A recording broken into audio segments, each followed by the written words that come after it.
검찰이 어제 영업정지된 4개 저축은행의 본점과 경영진 자택 등 30여 곳에 대해 전격 압수수색을 벌이고 있습니다.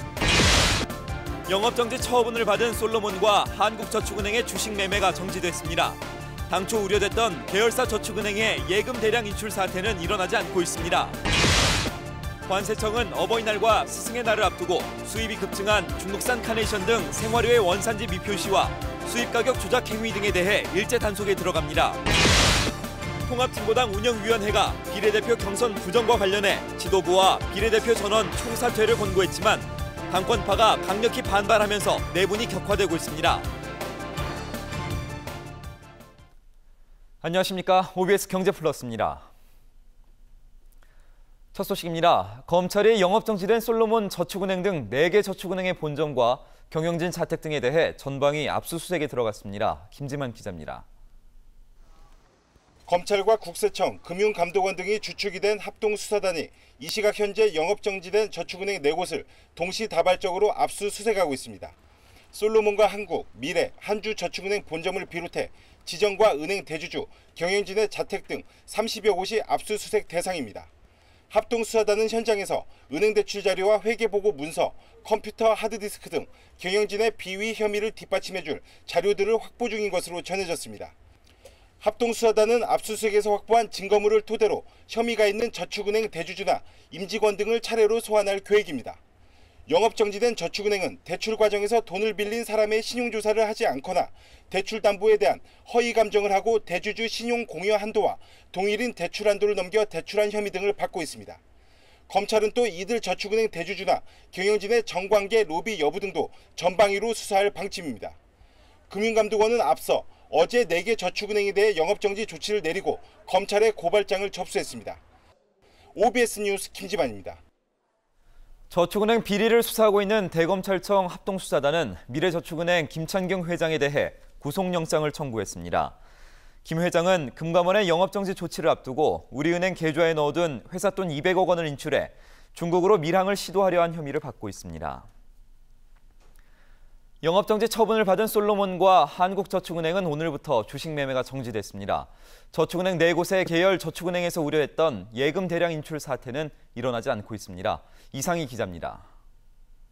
영업정지된 저축은행의 계열사에선 당초 우려했던 예금 대량 인출, 뱅크런이 발생하지 않았습니다. 금융감독당국은 오늘 오전 일부 계열 저축은행에 예금자가 몰리긴 했지만 전체적으로는 차분한 모습이라고 밝혔습니다.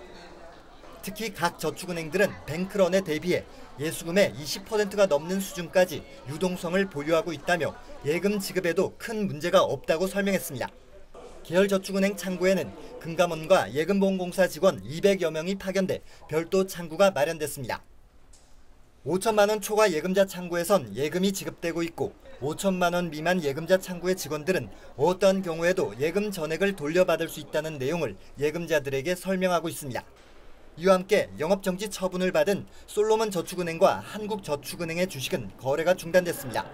한국거래소는 경영 개선 명령을 부과받은 저축은행들 가운데 상장사 2곳에 대해 상장 폐지 실질 심사 대상에 포함되는지 여부를 결정하기 위한 조치라고 설명했습니다. 솔로몬 저축은행과 한국저축은행의 시가총액은 각각 259억 원과 324억 원에 달해 5천만 원 이상 예금자, 후순위 채권 보유자에 이어 개인 투자자들까지 피해가 예상됩니다. OBS 뉴스 이상희입니다.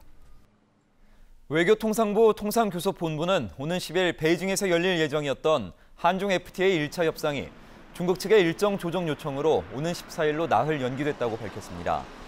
통상교섭본부는 일정이 조정되더라도 의제와 참석자에는 변동이 없다고 설명했습니다. 양국은 이번 협상에서 협상 운영 세칙을 확정하고 관세율, 관련 정보 교환 등을 비롯해 FTA 협정 범위에 관한 의견을 교환할 예정입니다. 공정거래위원회는 한미 FTA와 한EU FTA 발표에도 불구하고 국내 판매 가격을 내리지 않은 서너 개 품목의 가격을 조사해 이달 중 유통구조를 공개할 것이라고 밝혔습니다. 공정위 측은 현재 공정위에서 매주마다 한미 FTA와 한EU FTA 수입 품목 10여 개에 대해 수입 가격과 도소매 가격을 정밀 조사하고 있다며 유통 과정 중 어느 부문에서 부당하게 마진이 많이 나는지를 파악할 계획이라고 말했습니다. 한편 조사 대상 품목들은 다리미와 면도기, 프라이팬 등 유럽산 소형 가전과 주방기기 등이 포함된 것으로 알려졌습니다. 수입산 소금이 국산으로 둔갑하는 것을 막기 위한 천일염 이력제가 올해 시행됩니다. 농림수산식품부는 국산 천일염의 신뢰를 회복하고 경쟁력을 강화하기 위해 천일염 포대에 위조가 어려운 라벨을 부착하기로 했습니다.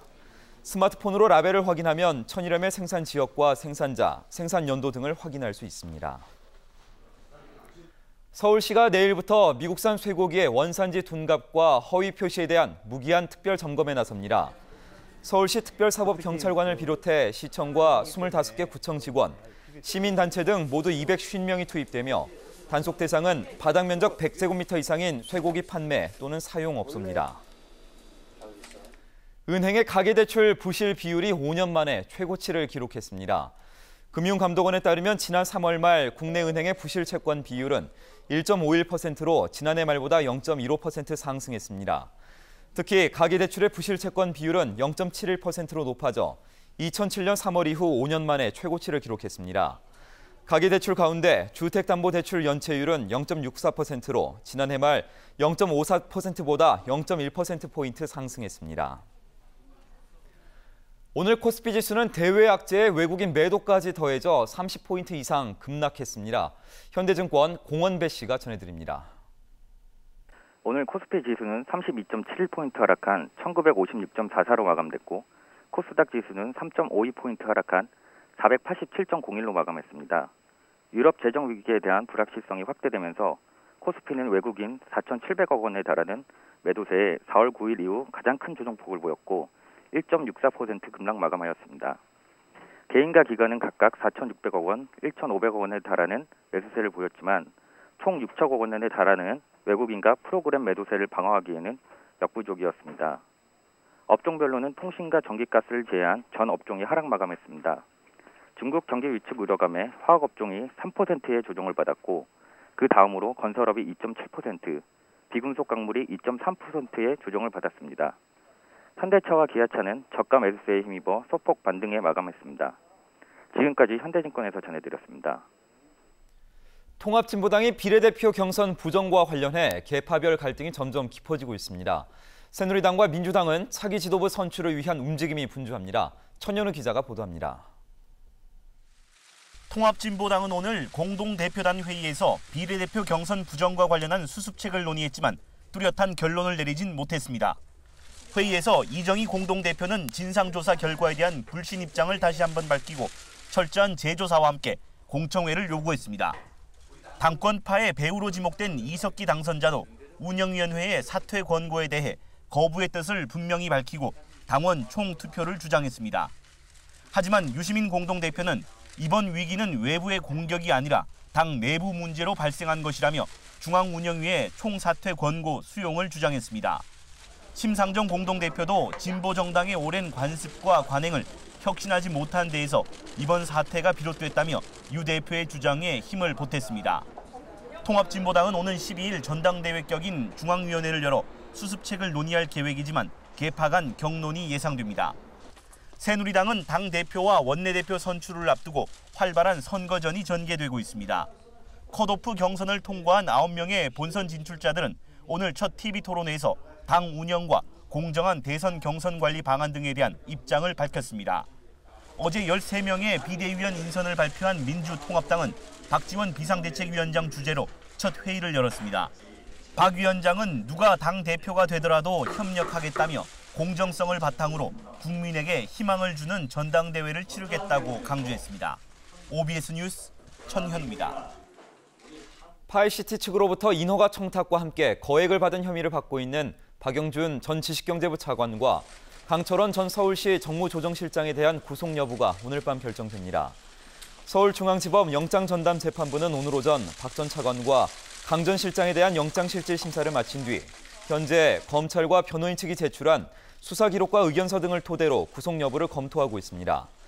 이들에 대한 구속 여부는 오늘 밤 11시쯤 결정될 예정입니다. 화재 참사로 9명이 숨진 부산의 노래주점이 불법 개조된 것으로 드러났습니다. 부산 진경찰서는 현장과 건물 평면도를 비교했더니 다용도실이 손님을 들이는 방으로 개조되고 비상계단이 있던 곳도 문을 내 창고로 사용한 정황이 나왔다고 밝혔습니다. 또 다른 비상구 통로에는 각종 물품을 쌓여 있어 비상구 역할을 할 수 없었던 것으로 조사됐습니다.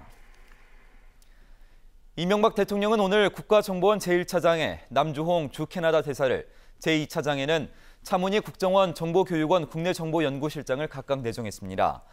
또 교육과학기술부 제1차관에는 김은권 교과부 대학지원실장을, 병무청장에는 김일생 국방부 인사복지실장을, 조달청장에는 강호인 전 기획재정부 차관보, 해양경찰청장에는 이강덕 서울경찰청장을 각각 임명했습니다.